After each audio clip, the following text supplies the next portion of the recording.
Foundation of the Mughal Empire. Zahir-ud-Din Muhammad Babur was born in 1483 CE. Babur was related to Timur through his father and to Chengiz Khan through his mother, and was therefore proud of his ancestry. Babur was only 11 years old when he inherited the throne at Fargana, in 1494 CE. He conquered Samarkand when he was 14 years old. But in no time he lost both the territories. As he was an ambitious man, he was determined to make his mark in history. He did so by founding an empire in India known as the Mughal Empire.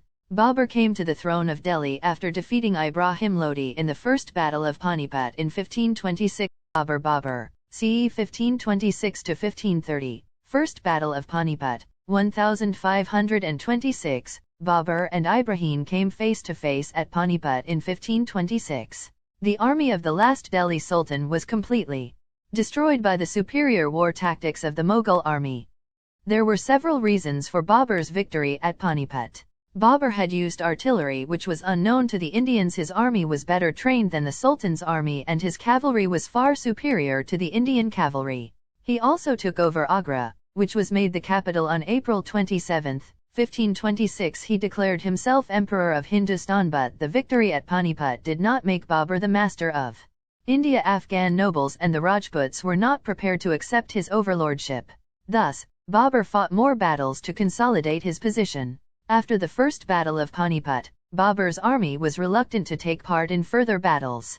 Babur won over his soldiers by an impressive and inspiring speech. He said, "A mighty enemy has been overcome and a rich and powerful kingdom is at our feet."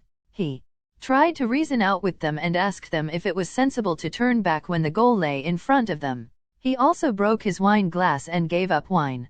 He was successful as his soldiers became inspired and motivated and agreed to march ahead. Battle of Kanway, 1527, Rana Sanga of Mewar, leader of the Rajputs, marched towards Agra with a large army consisting of Rajputs and Afghans. The Mughal army met the Rajput army in a fierce battle at Kanway on March 16, 1527. The Rajputs fought valiantly, but were routed. The Rajputs could not match the advanced artillery and swift cavalry of Mughals. Babur thus became the undisputed master of northern India. Battle of Chunderi, 1528. The Battle of Kanway crippled the power of the Rajputs but did not crush their spirit. Babur marched against Chunderi, which was a stronghold of the Rajputs. On January 29, 1528, Babur's army captured the fort of Chunderi. After this battle no Rajput ruler could challenge Babur's authority. Battle of Gagra, 1529. After the Rajput threat was over, Babur had to face the Afghan forces on the banks of Gagra. Babur's army defeated the Afghans on May 6, 1529.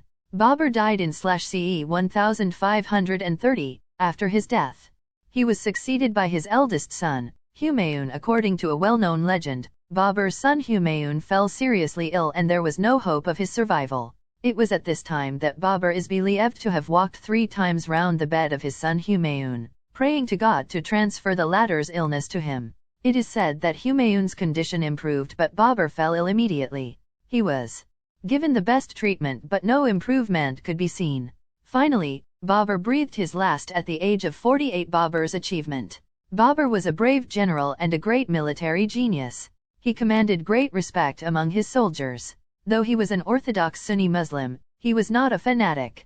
He did not allow the ulama to influence his decisions. He was a gifted poet and author. He had varied interests. He loved music and played the game of polo. He also appreciated nature and laid a number of gardens and planted many orchards.